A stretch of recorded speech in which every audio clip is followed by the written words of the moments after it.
有缘人，其实最好的命就是前面不好，后面好。40岁之前，若你历经重重坎坷与磨难，这其实是一种福气，因为到了40岁之后，你经历的所有苦难，上天都将在未来给予你丰厚的补偿。这并非空洞的鸡汤言辞，而是我根据多年来分析数千份人生信息所得出的经验。你命运的转折若越是延后，你攀登的高度便越加显赫，这种从苦难到幸福的强烈反差也会愈发显著。因此，请勿对生活中的遗憾和不如意心怀怨言，给予时间足够的时间，命运终会为你备下一份意外的惊喜。周易中说，积善之家必有余庆，积不善之家必有余殃。这句话看似玄奥，实则藏着人生最朴素的因果逻辑。福报不是天降的运气，而是日常点滴修行的累积。古人常讲祸福无门，为人自照。若能在人生路上避开这3道坎，命运的转机便会悄然浮现。第1道坎，贪欲过剩，福气如流沙。相传商纣王他沉迷酒色，见酒池肉林，用象牙筷子吃饭，欲使碗碟盛汤。大臣箕子见了心惊，他用象牙筷子，下一步就要用犀角杯，用了犀角杯，就会想吃熊掌爆胎，欲望永无止境。果然，纣王的奢靡愈演愈烈，最终被周武王推翻。王阳明在《传习录》中所说去人欲，存天理。当代人的欲望早已被算法驯化成涌动的齿轮。朱熹的箴言穿越800年，叩击的恰是这份被物欲异化的生存焦虑。取人欲不是阉割欲望，而是剪断社会规训强加给我们的虚假需求。当商家用秋天的第1杯奶茶制造仪式即可，用限量款球鞋孵化攀比心魔，真正的天理或许藏在减法里。一杯白开水的通透，一双就不鞋的踏实，一次主动关机的清醒。存天理者，不是苦行僧，而是懂得在物欲横流中自建堤坝的智者，让欲望成为照亮前路的火把，而非焚毁生活的野火。我们应该学范仲淹断机化粥。他少年时寄居寺庙，每天把冷粥化成4块，早晚各吃2块充饥。旁人问他为何不向富家同学求助，他答：若习惯了锦衣玉食，将来怎能忍受清贫为民？后来他成为先天下之忧而忧的一代名臣，效仿陶渊明守拙归园田。他宁可辞官种地，也不为5斗米向权贵折腰。在《归去来兮辞》中写道：舟遥遥以轻扬，风飘飘而吹衣，放下贪求，身心才能如轻舟般自在。第2道坎，嗔怒难平，戾气焚福田。暴脾气引发的千古悲剧，楚霸王项羽的败亡，与其说是军事失误，不如说是嗔怒的恶果。攻破咸阳后，他因仇恨秦朝，一把火烧了阿房宫，大火3月不灭，有人批评他目后而冠，他直接把那人扔进沸水烹杀，垓下被困时，他怒吼：天亡我，非战之罪，至死不肯反省。反观他的对手刘邦，被项羽一箭射中胸口，却捂着脚大喊：贼人射中我脚趾，只为稳定军心，这一忍出了大汉400年基业。另一个典型案例是张飞，他脾气火爆，动辄鞭打士卒。刘备曾劝他：你鞭打劲儿，却让他们贴身服侍，这是取祸之道啊！张飞不听，最终在睡梦中被部下范江张达割下头颅。佛经说一念嗔心起，100万丈门开，怒火烧掉的不仅是人际关系，更是自己的福报根基。生活中，嗔怒如同隐形炸弹，职场中因一句批评拍桌离职，断送晋升之路；家庭里为琐事争吵，让孩子在恐惧中长大，甚至路怒症引发车祸，酿成无法挽回的悲剧。我们应该倒掉情绪的干柴，多加点凉水，别等怒火烧穿屋顶的时候才后悔。真正聪明的人，早学会用小火慢炖生活。学苏轼烟雨任平生，他被贬黄州时，写下竹杖芒斜轻胜马，谁怕？一蓑烟雨任平生流放海南时，发现生蚝美味，写信给儿子无令中朝士大夫旨，恐争谋难洗，以分此味。这份苦中作乐的豁达，恰是化解嗔怒的良药。以茶观心，日本茶道大师千利休曾说，茶不过是以沸水煮液的平凡事，当怒火上涌时，不妨泡一壶茶，看茶叶在沸水中翻滚舒展，你的情绪是否也能如茶叶般在煎熬中释放芬芳？第3道坎，痴妄执着，困住天命局。执念会化作催命符。三国时期的周瑜是痴妄执着的典型，他容不下诸葛亮，多次设计陷害。草船借箭时想让他完不成军令，借东风时派丁奉、徐盛追杀，甚至临死前还在哀叹既生瑜，何生亮。金圣叹批注此处，周瑜眼中只有诸葛亮，却看不见天下大势。北宋王安石变法的失败，同样源于执着。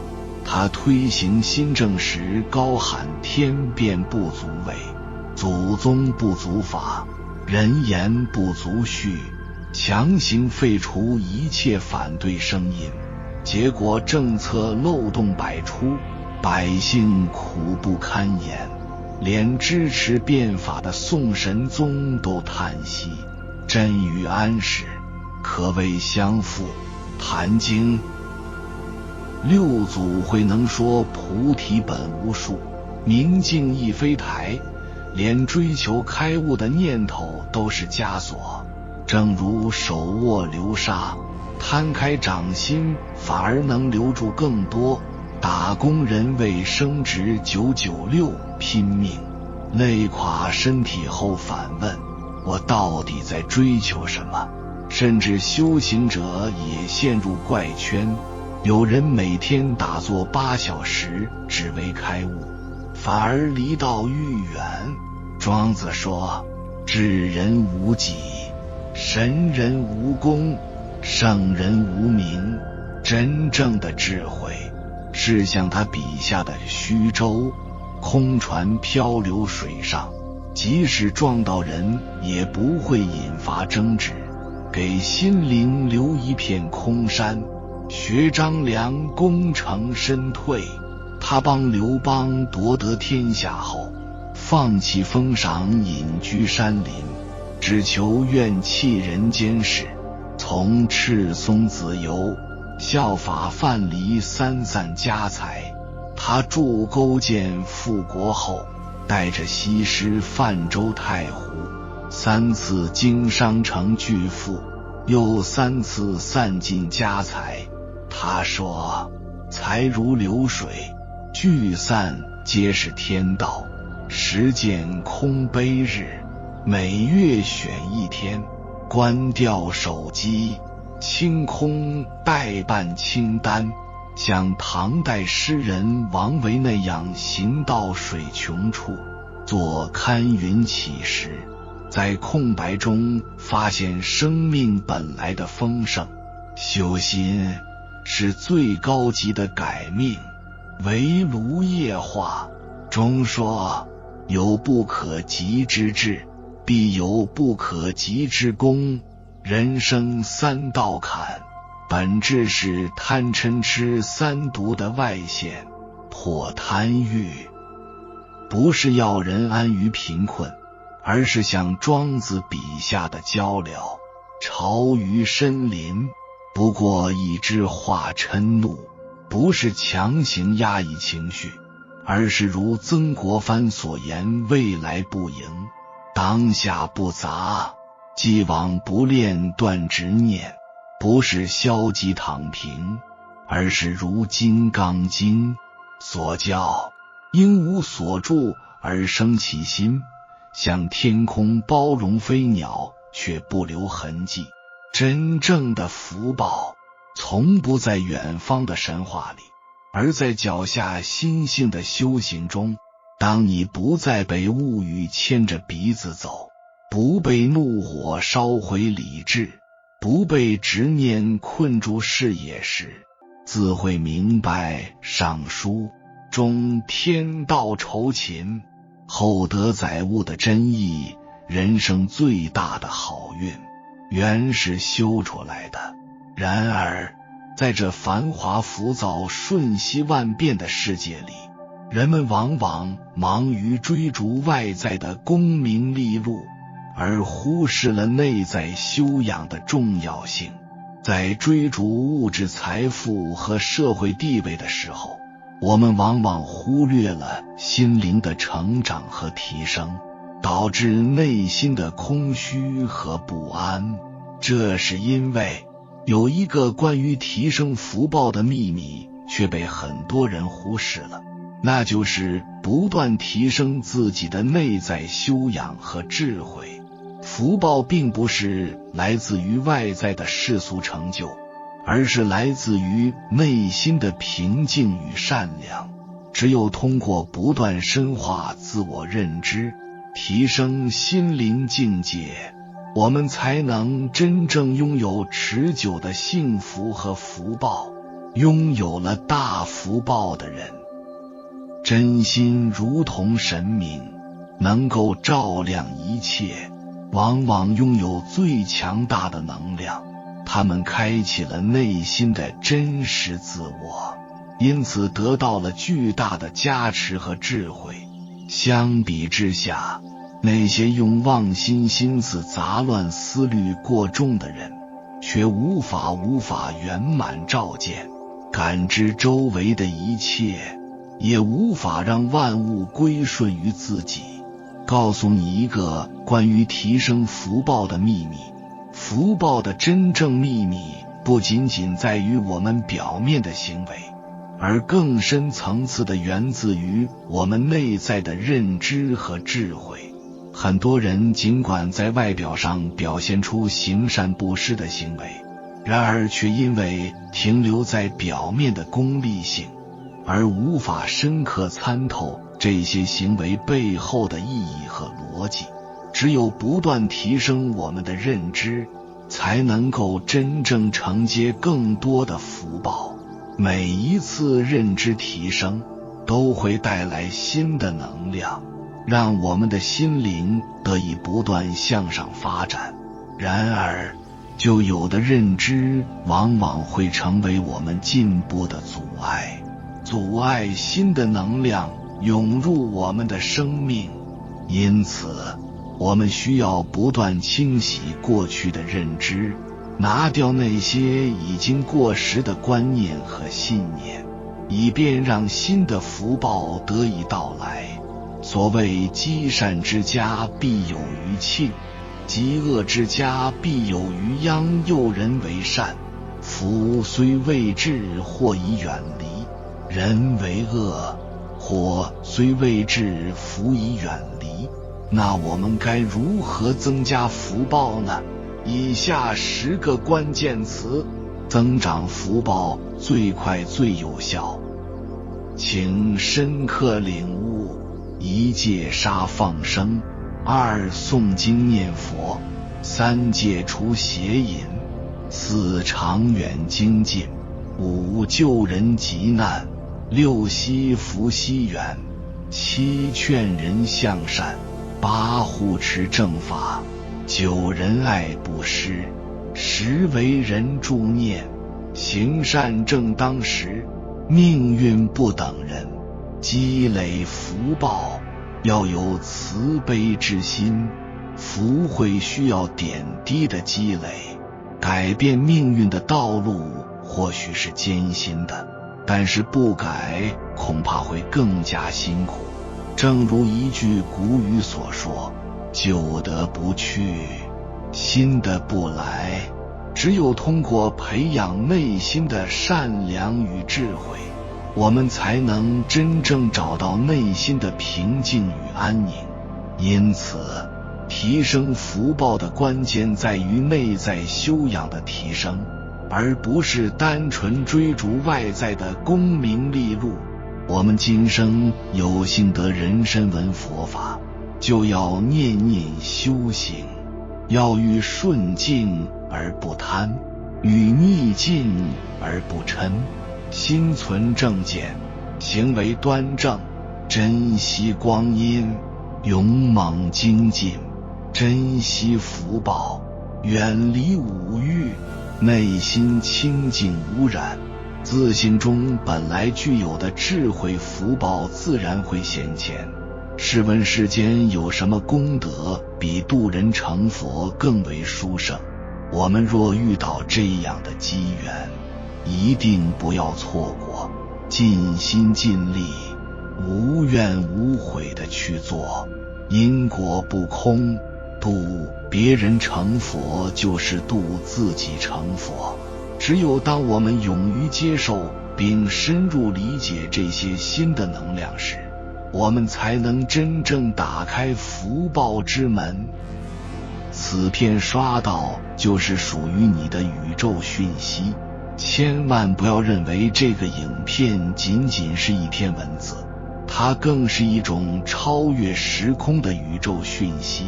它所传递的信息并非仅限于表面的文字意义，而是一种高维的智慧，一种对人生的深刻领悟的集合。当你刷到这个影片时，你仿佛是在接收宇宙的呼唤，它唤醒了你内心深处的智慧，激发了你潜藏的灵性。这并不是偶然的相遇，而是宇宙对你的特别关注和加持。你拥有与众不同的福报，因此宇宙向你传递了这份特别的信息。这份信息不是简单的文字串联，而是一种能量的传递，一种超越言语的漠视。它引导着你走向福报之路，启迪你的心灵，激发你的潜能。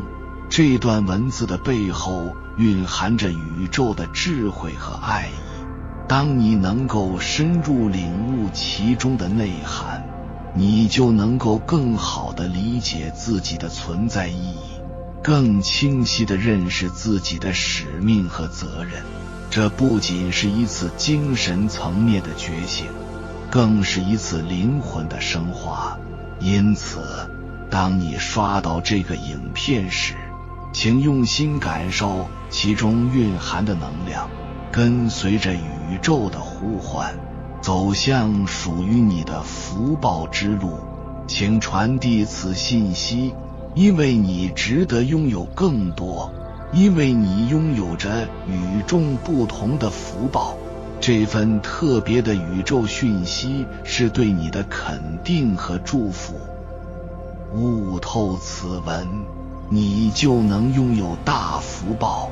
重要事情再重申一下，悟透这篇文章并不是简单的理解文字的表面意思，而是深入到文字背后所蕴含的智慧和深刻的内涵。只有当我们真正领悟其中的深层含义而践行了，才能够实现内心的深度觉醒，从而获得真正的大福报。这种福报并非仅限于外在的物质享受，更包括内心的满足和平安。通过悟透这篇文章，我们不仅能够改变自己的认知模式，还能够转变生活的状态，让内在的能量得到充分释放，从而吸引更多积极的能量和福报进入我们的生命。真正领悟了这些高维智慧，才是提升福报的关键。因为高维智慧是一种超越常规思维的智慧，能够帮助我们看清事物的本质和内在联系。通过深入思考和内省，我们能够超越表面现象，洞察事物的本质，从而更好地应对修行中的挑战和困难。因此，悟透这篇文章是一次精神层面的转变和升华，是对我们内心智慧的一次深度唤醒。通过这样的领悟，我们可以实现内在的和谐与平衡，进而让我们的生命变得更加丰盛和充实。每一个人来到这个世界上，都有他的使命和责任，享福效福，吃苦疗苦。如果把生命都浪费在各种生活享受上，福报就会越消越少。因此，凡事不要总想着自己，人生不能总为自己而活，还要常常想到别人，想到国家社会，多付出，多贡献，多利益他人，才能成就自己。所以，提升福报的秘密其实并不复杂，但却是一项需要持续努力和不断探索的过程。关键在于我们不断更新自己的知识，不断领悟高维智慧，并深度悟透所传达的宇宙讯息，我们就能够实现内心的圆满与平安，迎接更美好的未来。愿我们都能在修行的道路上不断前行，实现自己的内心追求，获得更多的福报。有缘人，感谢你看到最后，愿读此文者皆顺心如意，愿赞此文者皆富贵安康，愿转此文者皆吉祥圆满。还没有订阅频道的，请点击右侧的订阅按钮，与我们建立更深的连接，随缘加入会员，与同频之人共修福报，随喜转发，功德无量。